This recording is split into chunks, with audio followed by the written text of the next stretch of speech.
नमस्कार दोस्तों, आप लोग कैसे हैं। उम्मीद करते हूँ आप लोग अच्छे होंगे। और आप लोगों के बीच में मैं एक देवी गीत सुनाने जा रही हूँ। जैसा लगे कमेंट में ज़रूर बताना और सब्सक्राइब करना, लाइक करना और ढेर सारा प्यार देना दोस्तों। Thank you.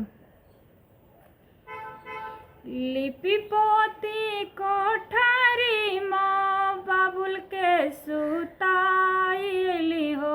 लिपि पोती कोठारी माँ बाबुल के सुताइली हो।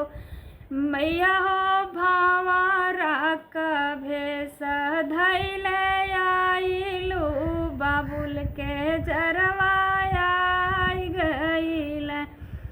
मैया हो भावारा भेष धैले आइलू बाबुल के जरवाया गईल।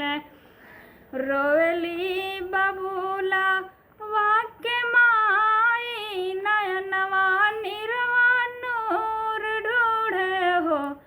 मैया हो मोरा बाबुल लाड़ी कागदेलावा बेदनिया कैसे सहेला हो। मैया हो मोरा बाबुल लाड़ी कागदेलावा बेदनिया कैसे सहेला हो। चुप रहा ये रनिया चुप रहा हो।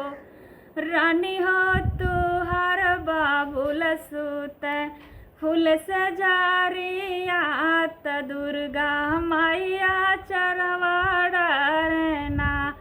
चुप रहा ये रनिया चुप रहा हो। रनिया तुहार बाबुल सुत फूल से जारिया त काली मैया चर